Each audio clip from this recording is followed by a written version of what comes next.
राधे राधे जी, कैसे हैं आप सब। आई होप आप लोग स्वस्थ होंगे, मस्त होंगे जी। तो आज है दिन संडे, और संडे को ना ये सुबह के आप देख सकते हैं 7 सवा 7 हो रहे हैं। और आज हम थोड़ा लेट उठे थे क्योंकि वही बच्चों का स्कूल नहीं था, तो इसलिए हम लोग फिर थोड़ा सोते रहे। तो बस अब मैं लगा रही हूँ अपनी झाड़ू, और अब मैं झाड़ू लगाऊंगी पूरे घर में, अंदर से लेके बाहर तक का पूरा, मतलब झाड़ू लगाने के बाद बाकी काम करेंगे। क्योंकि अभी बच्चे वगैरह सब सो रहे हैं, और ओम की थोड़ा तबीयत ठीक नहीं है, तो ओम तो आ गए हैं बाहर। और अभी कृष्णा के पापा, कृष्णा, ये सब सो रहे हैं, और कृष्णा की दादी चली गई हैं घेर में गाय का दूध लेने के लिए। तो बस मैं बाहर तक मैंने पूरे में झाड़ू लगा दी थी। और उसके बाद ना रात का मेरा चूल्हा मतलब रखा हो काला हो रहा था, तो उस पर फिरा रही हूँ पोता। क्योंकि रात को ना मैं नहीं फिराती हूँ, क्योंकि वो बहुत गर्म होता है, तो गरम गरम मतलब अगर हम उस पर साथ के साथ कर देना तो फिर चटक जाता है। इसलिए मैंने रात को नहीं फिराया था, मैं अपना सुबह ही कर देती हूँ। बाकी साफ़ सफाई तो हम लोग रात को कर देते हैं, लेकिन उस पर पोता नहीं फिराती मैं मिट्टी का, जिससे कि वो ठंडा हो जाता है तभी फिराते हैं। तो बस यहाँ से अब मैं साफ़ सफाई करने के बाद जाऊँगी अंदर। अंदर अभी हम लोगों ने चाय वगैरह नहीं पी है, तो मैं यहाँ किचन में आ गई हूँ। यहाँ पर रख दी है मैंने चाय बनाने के लिए, और साथ साथ अपना बाकी काम भी करती जाऊँगी। तो इस वक्त ना करीबन 8:30 बज गए थे, 1 घंटा हो गया था पूरा करते करते झाड़ू वगैरह, क्योंकि बहुत लंबा हो जाता है अंदर से बाहर तक का पूरा। और हमारे यहाँ गुड़ की चाय बनती है, तो मैं ना गुड़ का पानी एक साथ बनाकर रख लेती हूँ, और फिर अब देख सकते हैं आप छान छान के कपों में डाल रही हूँ। तो माँ जी के लिए और इनके लिए तो गुड़ की चाय बनाऊंगी। मैं नहीं बना रही हूँ आज, क्योंकि आज ना हमारे गांव में किसी की शादी हो रही है, तो वहाँ से बताशे आए थे, तो मुझे बताशे की चाय बहुत अच्छी लगती है। तो वही मैंने अपने लिए बताशे डाल लिए हैं, 4 बतासे। और यहाँ पर देख सकते हैं आप, दूध मैंने रात को जमाए थे, आजकल ठंड होने लगी है, तो उनको मैंने शॉल से ढक के जमाया था, जिससे कि अच्छे से जम जाते हैं। अभी शॉल को रखाऊंगी उठाकर, उसके बाद फिर दूध वगैरह चलाएंगे। देख सकते हैं आप, माँ जी आ गई हैं घेर में से दूध लेकर, गाय का दूध लेकर। माँ जी कह रही तो मेरी वीडियो क्यों बना रही है। मैंने कहा नहीं, आप दूध लेकर आई हो, बताऊंगी नहीं, सबको पता होना चाहिए कि मेरी सासू माँ कितना काम करती हैं। तो वो दूध लेकर आएंगे, अब उसे ढक के रख देंगी, और हम सब पियेंगे अब चाय। क्योंकि हम सब एक साथ ही चाय पीते हैं, मुझे या माँ जी को, किसी को भी अकेले अकेले चाय पीना अच्छा नहीं लगता। अभी ये लोग एक दिन पहले शादी में चले गए थे, तो मैंने तो सुबह की चाय ही नहीं पी, बाबा जी को दे दी थी, लेकिन मैंने नहीं पी। देख सकते हैं आप, यहाँ मेरी चाय भी खौल गई है। और चाय ना हमारे यहाँ बहुत अच्छी दूध की और बहुत पकी हुई चाय सबको पसंद है। ऐसा नहीं कि बस 1-2 बाल आए और चाय पी लो, नहीं, कम से कम 10 से 5 मिनट खौलनी चाहिए चाय अच्छे से, सिम पे होकर, तब जाके सबको स्वाद आता है चाय में। तो अब मैं चाय छान दूंगी, और अपनी और माँ जी की छानूंगी। ठाकुर साहब अभी फ्रेश होने गए हैं, तो उनकी नहीं छानूंगी। मैंने पहले कर रही थी, लेकिन फिर मैंने छानी नहीं थी। मैंने कहा जब आ जाएंगे तभी करूँगी, क्योंकि गुड़ की चाय को ना आप दोबारा नहीं गर्म कर सकते, ख़राब हो जाती है। तो इनकी चाय को मैं ढक कर रख दूँगी। और बाबा जी को मैंने चाय दे दी है, क्योंकि बाबा जी के लिए बिना चीनी की जाती है ना, तो उनको मैं ग्लास में करके दे आई हूँ चाय। तो सबने चाय वगैरह पी ली थी। अब मैं काट रही हूँ सब्जी। तो सब्जी में आज हम बनाएंगे सेम आलू की सब्जी, और पकौड़े वाली कड़ी, और बाजरे की रोटी। चावल तो नहीं बनाऊंगी, क्योंकि ओम की सर्दी अभी ठीक नहीं है। सर्दी क्या ठीक नहीं है, उसको फीवर भी हो गया है बहुत तेज़, तो उसको दवा लेने के लिए लेकर जाएंगी माँ जी। तो अभी हम लोगों ने गाड़ी मंगाई है, तो गाड़ी से लेकर जाएंगे, क्योंकि ठंडा मौसम हो गया है, तो ठंड में बाइक से नहीं ले जा सकते। और हमारी गाड़ी ना ख़राब हो गई है, पता नहीं क्या हो गया उसका, वो स्टार्ट ही नहीं हो रही है। तो इसलिए फिर हमने किराए पे गाड़ी मंगाई है। तो बस जब तक वो आ रही है, तब तक माँ जी उसको लेकर बैठी हैं रज़ाई में, क्योंकि वो ना उसको मतलब पूरे टाइम दादी चाहिए ही चाहिए, और दादी मम्मी दोनों चाहिए, मतलब उसके साथ यही है। अब मुश्किल से उसने छोड़ा है, तो माँ जी ने कहा तुम थोड़ा बहुत काम कर लो, तब तक मैं इसको रख रही हूँ। देख सकते हैं आप, पूरी तरह से माँ दादी ने मतलब गोद में लिटा रखा है, और इसे ठंड से बुखार आया है। मतलब ठंड, मतलब इसे पेट में से ठंड लग रही थी, और काफ़ी ठंड लग रही थी। और चिड़चिड़ बहुत करता है, बहुत ज़्यादा चिड़चिड़ाता है। जैसे मेरा कृष्णा बीमार होता था ना छोटे पे, तो वो एकदम शांत रहता था, वो मतलब ना परेशान करता था ना रोता था, तब की बहुत ज़्यादा दिक्कत रहती थी उसके साथ भी। कई साल तक तो वो बहुत बीमार रहा था। लेकिन ये ना मतलब बहुत ज़्यादा घबराता है और रोता है, इससे हम कुछ मतलब सीधे सीधे बात भी नहीं कर सकते। बिल्कुल शांत रहना चाहता है, बिल्कुल ना बात करना चाहता है, ना किसी की सुनना चाहता है, बिल्कुल भी नहीं। तो बस माँ जी ने कहा कि गाड़ी आ गई है, मैं भी तैयार होंगी, तुम इसे तैयार कर दो। तो बस मैं उसे तैयार कर रही हूँ। और यही ना बस उसका रोना धोना चलता ही रहता है पूरे टाइम पे। तो मैं कृष्णा से भी कुछ कह रही थी, ये कह रहा था कि मतलब मैं मम्मी को भी लेकर जाऊँगा, पापा को भी, दादी को भी, और दादा को भी, सबको लेकर जाऊँगा। तो मैं वही कह रही थी कृष्णा से, बेटा तू तैयार हो जा, मैं तो नहीं जा पाऊँगी, क्योंकि मेरा ना इसकी तबीयत ख़राब होने के नाम से घबराहट शुरू हो जाती है मुझे, और सिर में दर्द शुरू हो जाता है। तो वो लोग उसको लेकर चले गए थे, मैं रह गई थी घर पे। काम कुछ भी नहीं हुआ था, सुबह के 9 बज गए थे, 9 साढ़े 9 के करीब, कुछ भी काम नहीं हो पाया था। तो फिर मैं बस उनके जाने के बाद फटाफट से खाने खाना बनाने की तैयारी करने लगी तो मैंने यहाँ पर सेम आलू की सब्ज़ी छौंक दी। और कढ़ी मैं वैसे नहीं बना रही थी, लेकिन ओम ने कहा था कि मैं मतलब कढ़ी खाऊंगा, तो फिर मैंने कहा अगर वो बोल के आए तो थोड़ा बहुत तो शायद खा ही लेगा, तो मैंने फिर कढ़ी बनाई उसकी वजह से, वरना मैं सिर्फ सब्ज़ी और रोटी बना देती क्योंकि हम लोग ऑलरेडी बहुत ज़्यादा लेट हो गए थे आज काम के लिए। तो यहाँ पर मैं अपनी सेम आलू की सब्ज़ी छौंक दूँगी। और पहले ना मैंने सिर्फ हींग जीरे में छौंक दी है सब्ज़ी, लहसुन प्याज वगैरह कुछ भी नहीं डाला आज, क्योंकि जल्दी बहुत थी। और वैसे भी मैं ज़्यादातर सब्जियाँ ना हींग जीरे में ही छौंकती हूँ, अच्छी भी लगती हैं। चूल्हे की सब्ज़ी तो वैसे भी आप कुछ भी ना डालो ना तो भी अच्छी लगती है, बिना लहसुन प्याज के हींग जीरे की सिंपल सब्ज़ी बनाओ, बहुत अच्छी लगती है इन दिनों में। तो मैंने सेम खूब सारी डाली थी और आलू थोड़ा कम डाले हैं क्योंकि मुझे बहुत ज़्यादा पसंद है सेम ज़्यादा और आलू आलू ठाकुर साहब खा लेते हैं, तो इस तरह से हम लोगों का ना सब्ज़ी में आधा आधा कर लेते हैं। एक ही कटोरी एक ही प्लेट में मैं इनको सब्ज़ी दूंगी तो ये ना सिर्फ उसमें से आलू आलू खाएंगे और सेम जो रह जाएंगी वो मैं खा लूँगी। तो इस तरह से बस मैंने अब सब्ज़ी छौंक दी थी। फिर मैं आ जाऊँगी अंदर क्योंकि अंदर पूरा काम फैला पड़ा है, उन लोगों को भी निकालने के बाद सब्ज़ी छौंक आई थी मैं, लेकिन काम कुछ भी नहीं हुआ था। बस सुबह की झाड़ू लग गई है मेरी और आप देख सकते हैं ये लोग सब कपड़े वगैरह उतार उतार कर डाल गए हैं, तो ये सारे मैं गंदे गंदे कपड़े इकट्ठे करके मशीन पे डालूंगी और मशीन लगाऊंगी बाद में, अभी नहीं लगाऊंगी क्योंकि मुझे जो काम अभी ज़रूरी लग रहा है ना बस वही करूँगी। तो यहाँ पर कृष्णा के पापा की सबके कपड़े वगैरह उठा के रखूँगी और उनके टॉयज़ वगैरह, और यहाँ मशीन भी रखी हुई है उसकी भाप देने वाली, क्योंकि उसको ना बहुत ज़्यादा मतलब दिक्कत हो रही थी, तो फिर हमने भाप भी लगा दी थी उसे। मैंने कहा शायद थोड़ा बहुत आराम मिल जाए, लेकिन कुछ मिला नहीं, फिर भी लगा देते हैं ना, सर्दियों में सही रहती है डॉक्टर्स बताते हैं। तो वही मैं सब सामान उठाकर रखूँगी और यहाँ से पूरी साफ़ सफाई करने के बाद फिर अपना किचन में जाऊँगी। किचन में भी बहुत काम बाकी है अभी मेरा। तो जी देख सकते हैं आप पूरी साफ़ सफाई कर दी है मैंने, यहाँ की पूरी, और बच्चों का रूम भी सेट कराई हूँ। और उसके बाद अब फिर से चलते हैं बाहर चूल्हे पर, क्योंकि वहाँ पर अभी आधा काम हुआ है। और किचन में मेरा मट्ठा चल गया है तो इसमें से मक्खन निकालूंगी। मक्खन निकाल कर फिर इसमें बेसन घोल कर तैयार करूंगी क्योंकि मुझे कढ़ी बनानी है अभी। और यहाँ पर मैंने दूध गर्म करने के लिए रख दिया है और ये बाजरे का आटा रखा है, इसमें रखा है गेहूं का आटा, लगाकर मैंने रोटियां बनाऊंगी क्योंकि। तो फटाफट से यहाँ से चलते हैं। और देखिए बर्तन मेरे भी रह गए हैं, पहले सब्जी बना के कढ़ी छौंक देती हूँ, उसके बाद बर्तन साफ करूँगी फिर। तो जी बस अब मैं आ गई हूँ बाहर और देख सकते हैं आप मेरी सब्जी ना ज़्यादातर मतलब बन चुकी है, आलू वगैरह सब गल गए हैं।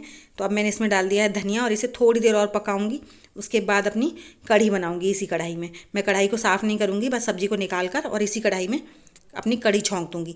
तो कढ़ी के बनाने के लिए मैं यहाँ पर मट्ठे में बेसन डालकर और उसे मिक्स कर रही हूँ, घोल रही हूँ अच्छे से।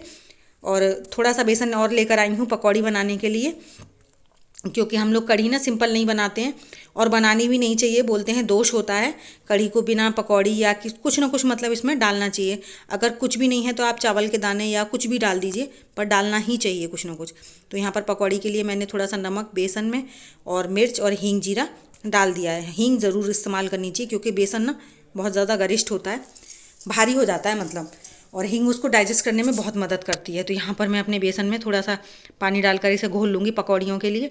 और सब्ज़ी मेरी तकरीबन बन चुकी है, तो इस सब्ज़ी को निकाल कर बर्तन में पलट लूँगी और इस कढ़ाई में थोड़ा सा तेल लगाकर अपना बेसन छौंक दूँगी, जिससे हमारे यहाँ ना कढ़ी जो है सबको ही बहुत पसंद है वैसे तो, और बच्चों को सबसे ज़्यादा पसंद है। आज मेरा ना कढ़ी बनाने का बिल्कुल भी मन नहीं था क्योंकि हम लोग बहुत ज़्यादा लेट हो गए थे, लेकिन ओम ने कहा था कि मैं मतलब मम्मी कढ़ी खाऊंगा ही खाऊंगा। हालांकि मुझे पता है वो बिल्कुल नहीं खाने वाला क्योंकि उसकी तबीयत ठीक नहीं है, तो वो बिल्कुल नहीं खाएगा, लेकिन बच्चे हैं तो बच्चों के मन की तो हम माँओं को करनी ही होती है। और बेशक वो ना खाए, लेकिन अगर हमने नहीं बनाई ना तो हमें भी सारे टाइम यही लगता रहेगा कि शायद वो खा लेता। तो बस इसीलिए मैं थोड़ी सी यहाँ पर पकौड़ी वाली कढ़ी बना रही हूँ। पकौड़ी मैं ज़्यादा नहीं बनाऊँगी, 4 से 5 ही बनाऊँगी क्योंकि बच्चों को मेरे को पकौड़ी बिल्कुल पसंद नहीं है, बस दोष मिटाने के लिए बनाती हूँ। तो मैंने जो पहली पकौड़ी बनाई थी ना वो तो थोड़ा सा चिपक गई थी, लेकिन मैंने क्रिस्पी करके सेक दूँगी, आँच बहुत तेज़ थी ना इसलिए और चिपक गई थी। तो ये सेक कर इनको निकाल दूँगी और उसके बाद फिर ज़्यादा नहीं 2 से 3 और बनाऊँगी, बस इतनी ही काफ़ी रहती हैं क्योंकि उन्हें छोटे छोटे हिस्सों में कर डालते हैं हम लोग, इतनी बड़ी बड़ी तो नहीं डालते। तो यहाँ पर मैंने दोबारा से 3 पकौड़ी और डाल दी थी, बस 5 पकौड़ी बना दूँगी मैं।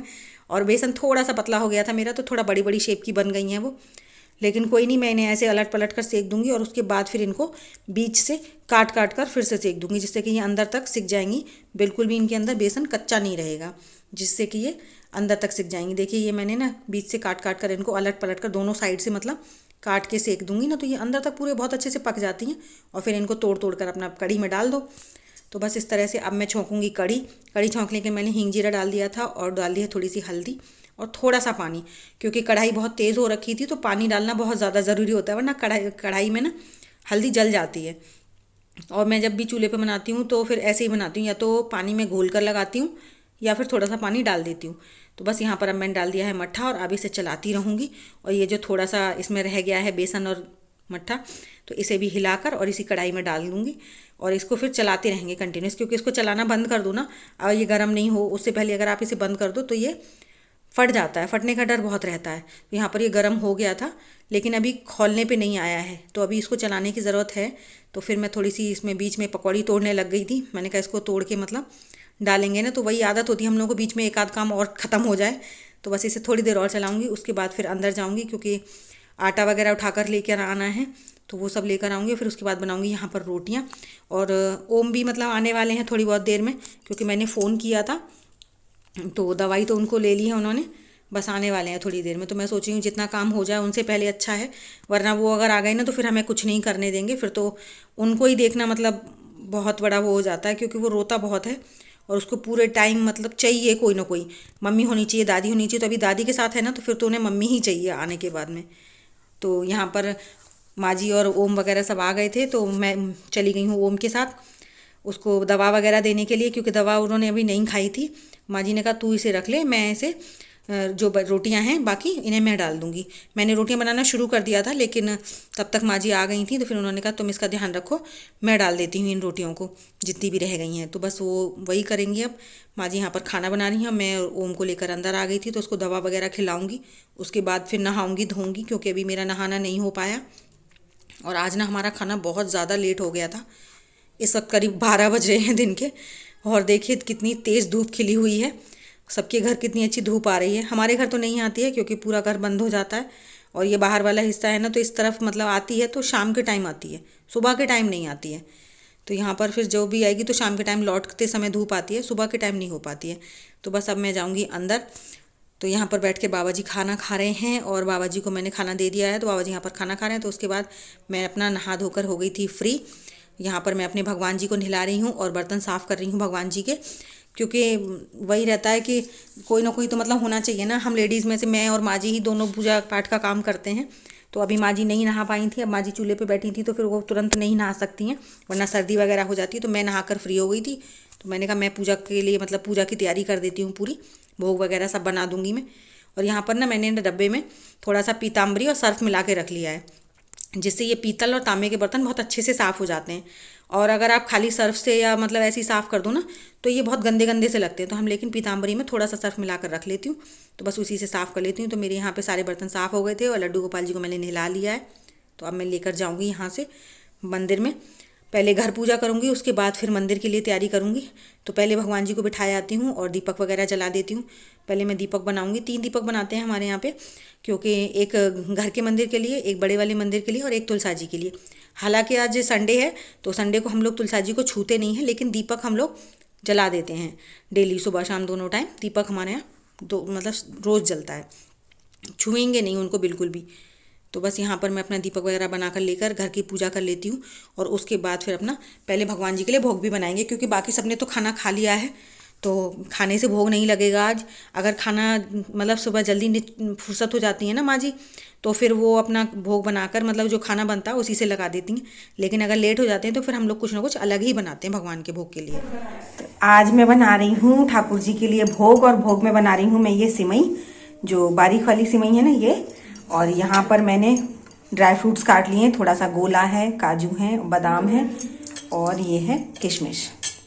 मैंने चिरौंजी नहीं डाली है क्योंकि चिरौंजी ना मतलब थोड़ी पुरानी हो गई है, तो थोड़ी उनमें उनका जो है टेस्ट चेंज हो गया है। मैंने बस यही सारी मेवा ले ली हैं जो भी थी घर में अभी।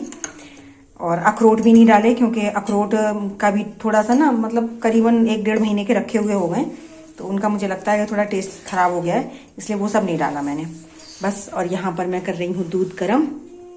तो यहाँ पर मैं अपने ठाकुर जी के लिए आज भोग बना रही हूँ।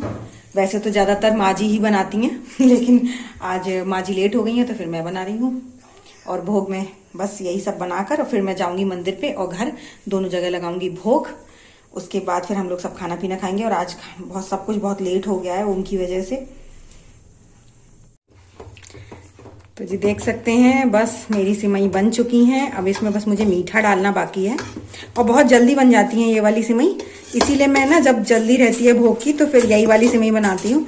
ड्राई फ्रूट्स वगैरह डाल के बड़ी अच्छी लगती हैं। बस अभी मैंने इसमें मीठा नहीं डाला है, थोड़ा सा और 1-2 मिनट पकाकर और मीठा डाल दूँगी। और बहुत मतलब फटाफट से बन जाती हैं। देखिए ड्राई फ्रूट्स भी ठीक से ज़्यादा गले नहीं हैं, तब तक सिमई बन के तैयार हो गई हैं। भैया तो जी मैं अपने मंदिर पर आ गई हूँ और देख सकते हैं ये गाय घूम रही थी यहाँ पर। और आजकल ना खेतों में बहुत ज़्यादा नुकसान कर रही हैं गाय बैल। तो ये बैल घूम रहा था यहाँ पर और मैं अपना आपको खेत दिखाती हूँ। यहाँ पर देखिए ये चाचा जी के खेत में ना आलू बो रखे हैं। आलू है, सरसों है आजकल खेतों में और गेहूँ है। तो इधर वाले खेत में भी आलू हैं और सामने वाले खेत में भी आलू हैं और कहीं कहीं तो मतलब उग गए हैं आलू और उधर सरसों हो रखी है। और अभी आपको जूम करके दिखाती हूँ। सरसों का खेत तो इतना सुंदर लगता है सच में। ये ताऊ जी के खेत में हो रखी है सरसों और आलू देख सकते हैं। अब आलू भी थोड़े थोड़े उग गए हैं यहाँ पर। और उधर ना गेहूँ हो रखे हैं। तो गेहूँ में शायद पानी लगा रहे हैं। मेरे देवर खड़े हैं उधर, वो पानी लगा रहे हैं। उनको पता भी नहीं होगा कि मैं वीडियो बना रही हूँ। तो मैंने कहा थोड़ी सी वीडियो बना ली जाए। इस वक्त मंदिर पे कोई नहीं था और इधर देखिए आलू थोड़े थोड़े उगाए हैं। और इधर वाले खेत में अभी थोड़े दिन पहले ही बोए हैं, 2-4 दिन पहले ही हैं। तो इसमें नहीं उगे हैं अभी गेहूँ बिल्कुल भी। और उधर थोड़ी सी सरसों हो रखी है। और इधर बगल वाले खेत में ना इसी के साइड में गेहूं हो रखे हैं। देखिए ये देखिए गेहूं भी थोड़े थोड़े उग रहे हैं, दिखाई दे रहे हैं ना। लेकिन अभी मतलब ज़्यादा बड़े नहीं हैं क्योंकि बारिश की वजह से इस बार खेती सारी बहुत लेट हो गई है। बारिश लेट हुई थी ना तो धान बहुत लेट कट पाए थे सबके। तो बस जी अब मैं आ गई हूँ मंदिर में। अब करूँगी पूजा और उसके बाद फिर अपना भोग वगैरह लगाऊंगी। तो पहले तो मैं पूजा करूँगी भगवान जी की, भोले बाबा की और सबकी। तो देख सकते हैं आप कितने सुंदर लग रहे हैं ना। और हमारी एक चाची जी हैं वो डेली बेलपत्र वगैरह चढ़ाती हैं। बहुत मतलब बहुत ज़्यादा पूजा करती हैं। उनकी बराबर कोई पूजा कर नहीं सकता, हमसे तो होती नहीं है बिल्कुल भी। और ये मेरी शेरा वाली माँ बैठी हैं और बिहारी जी और राधा रानी। तो बस ये अब मैं कर लेती हूँ पूजा। तो चलिए आज की मेरी वीडियो आप लोगों को कैसी लगी प्लीज़ कमेंट कर ज़रूर बताइएगा। और अगर मेरी वीडियो पहली बार देखी है तो प्लीज़ एक बार लाइक ज़रूर कीजिएगा और चैनल पर नए हैं तो सब्सक्राइब ज़रूर कीजिएगा। तो चलिए इसी के साथ ना आज की वीडियो का एंड करते हैं और मिलेंगे आपको अपनी अगली वीडियो में। Thank you for watching. Bye. Radhe Radhe सभी को।